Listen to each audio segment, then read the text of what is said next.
Why would Yahweh send you or I to speak to someone whom he knows will absolutely refuse to hear us? Hi, this is Barry Phillips with 10-Minute Torah, day number 3 of Torah portion Va'era, which also means, and I appeared. So Yah has appeared at the burning bush for Moshe, and he is now appearing again through the agency of Moshe and Aaron in the court of Pharaoh. So Yah says to Moshe, I am sending you back. Moshe complains, my lips are uncircumcised. I shouldn't go. He's not going to listen to me.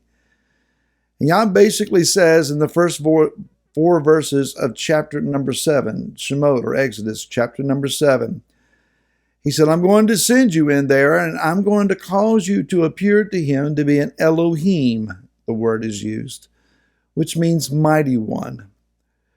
Now, Pharaoh thought himself to be the incarnation of the sun god Ra, as their mythology would state. He thought himself able to derive powers from the spirit of the Nile.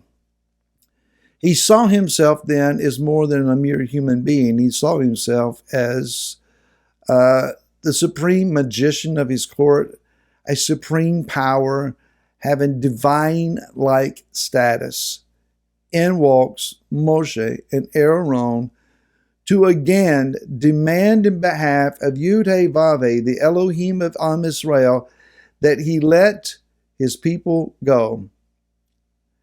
Now, Yah told them before they ever walked into the room, he is not going to listen to you. His heart is going to be hardened, and he's going to refuse to hear. So why bother with the mechanics of asking one who's absolutely going to say no?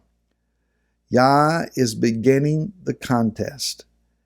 And step by step, he is going to reveal his awesome and overwhelming power before Pharaoh, so that Pharaoh, this supposed God-man, is going to be trembling and begging Moshe to get Yah's people out of his country. Yah is beginning the process of breaking him apart. It is not enough for Yah to grant to you temporary victories here and there, sporadically placed, just to keep our hopes up. He is looking for a mighty deliverance by the outstretching of his arm, to where the ruling authorities and powers that seek to oppress Yah's people are going to be broken apart, decimated, left cowering in the dust and begging for mercy. Yah is not playing games. He is going to reveal every one of the elite power brokers of this earth, those who seek the way of the anti-Mashiach's regime and system. He is going to reveal everything that they're counting on, leaning on, and trusting to grant to them authority and power, and he is going to destroy them. Folks, we're not looking at just an improvement. The worst thing that can happen for you and I is that things improve. Improve to the place where we sit back and say, well, the test is now over. Let's get back to living. The process has begun. Moshe and Aaron of our day have just stepped into the throne room of the man who thinks himself a god, and the gauntlet has been laid down. The contest is on, and there's no going back. So hang up your dreams of the American dream and the wonderful, nostalgic, warm, fuzzy attitudes of the sentimental past. The glory days of the American Republic, where everything was fine and we went and did what we wanted and lived as we desired, and all things were at our fingertips. Those days very well may be over. You need to prepare yourself for what lays in front of you. Now, I don't mean to be a prophet of doom and gloom, but I am a realist, and I understand that from the things of the Spirit and from the word of Elohim, it could very well be that Yah is answering our prayer, let your kingdom come and your will be done on earth as it is in heaven. That means the footsteps of Moshiach. That means the times of testing, and it is a call for endurance on our part.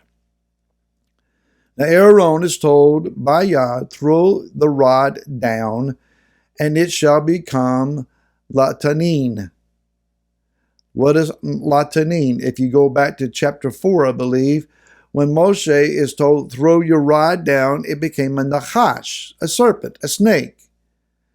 This time, Yah says, it shall become, Aaron, latanin. Well, it's not translated primarily as a serpent. The Brown Driver's Briggs lexicon says, as this word is also used in Isaiah, Yeshayahu, chapter 51 and verse 9, the first rendering is crocodile, also sea monster or sea serpent. So is it a snake or a crocodile? It is serpentine. Even a crocodile has the maneuvers and the appearances of an engorged, over-enlarged serpent, this time with legs. This serpentine-esque creature is now manifested in Pharaoh's court. His magicians are called. They throw down their rods of authority, likewise becoming a similar creature, but that of Aaron eats them up and then becomes the rod in Aaron's hand again. Yah has just swallowed up all of the authority of the magicians of Mitzrayim or Egypt. Now what is that saying? This is not magic. This did not happen because of the magic tree that the rod was cut from. It's not happening because of the authority of Aaron's voice. We're not told that he said anything. It's not the way and the manner or force that he held the rod, but it's obedience. There are many who are exercising their supposed authority and control in the earth, that of politics or of money and wealth or of corporations or of religion or of physical prowess. All kinds of authority are exercised in the earth. Yah's authority will swallow all of those up.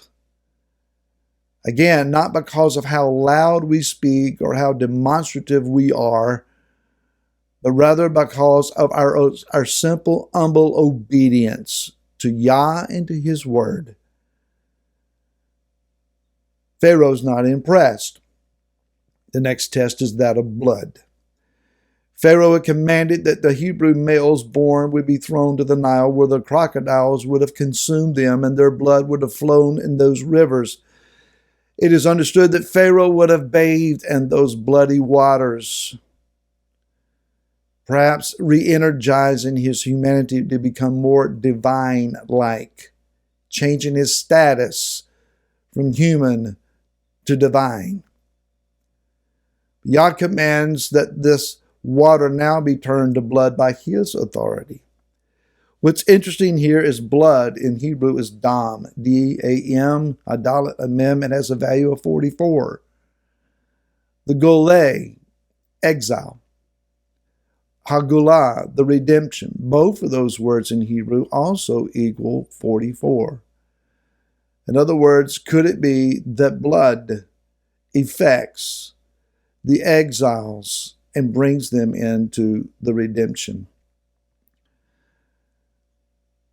There's not a magic pill of some political move, some political administration that's going to cause you and I to be delivered. It's not going to be by manipulation of any authority or power in the earth that is man-made. The blood of Mashiach Yeshua, our Messiah, that and that alone redeems us. And once we have been redeemed, Yah is going to deliver His redeemed ones from the serpentine powers of this world's systems. We need to prepare our minds, our bodies, our spirits for moving on, for redemption, for deliverance, for the kingdom. Are you ready?